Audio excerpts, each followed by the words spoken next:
Colton Walter with Mount Up Ministry. This is Horse Training with God, step number 3. Today we're going to talk about how to handle trials and when trials come into our life. You know, when I start these young colts and I put them in the round pen, you know, as soon as they stop running and they face me, I'm going to take my rope and I'm going to throw a rope on them. And when I do that, I'm putting a trial directly into that colt's life. And I'm not doing that to harm that colt. I'm not doing that to make that colt become afraid of me.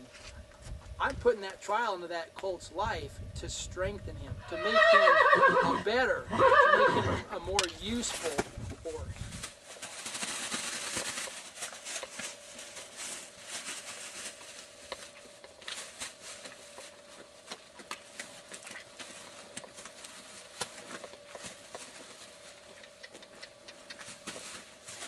Those trials that I put into his life, they cause him to develop a much deeper trust relationship with me. They strengthen his relationship and my relationship.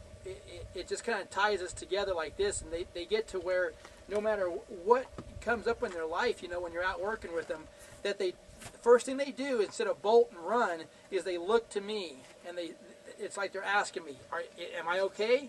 Is it going to be okay? You're going to help me here. You know,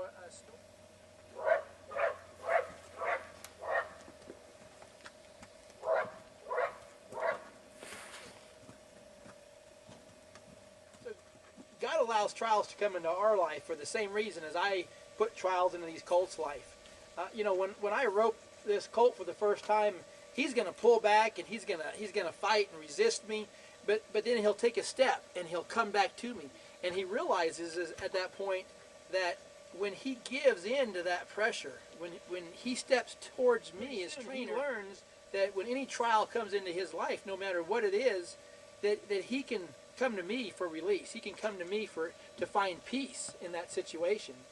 And God puts those trials in our lives for the same exact reason that he wants to strengthen our relationships. He wants us to grow closer to him.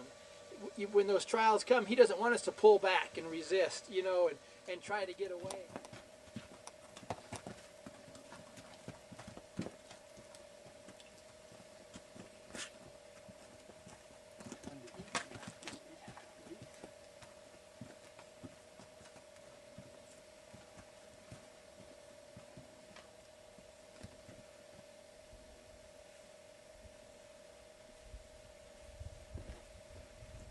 Run back to the world. He wants us to just yield and come to him, you know, to run to him and ask him for help. Because if we do, he's going to be there. Starting him, I wouldn't throw a rope on him and then tie a tarp onto him and then tie 4 or 5 barrels around their belly and then say, here, handle this. You know what that would do?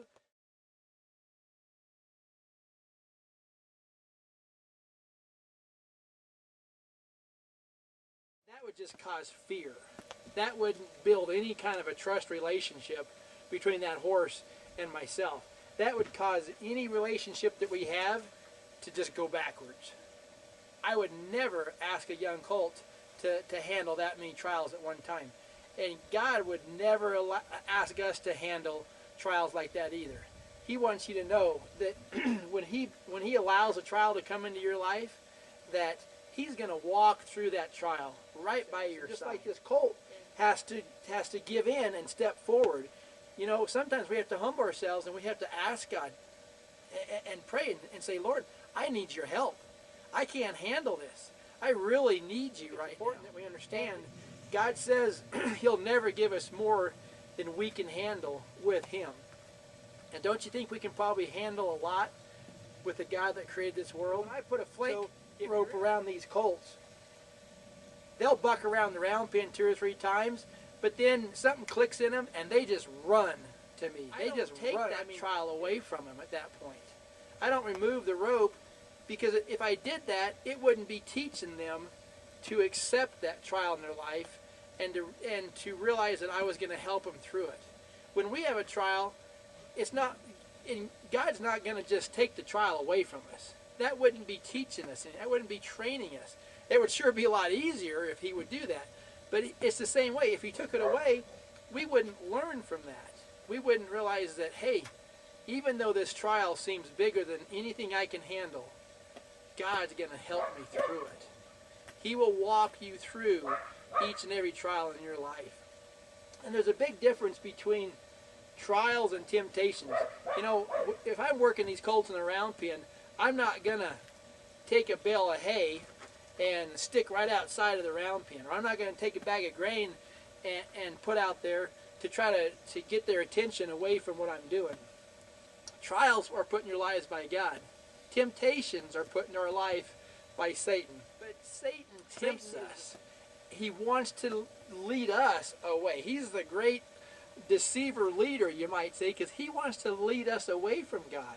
And we have to have that strong faith and that strong trust in God to say, no, you know what, that bale of hay looks really good, but I'm not going to go over there because that's not what my trainer has for me right now. That's not what my trainer wants.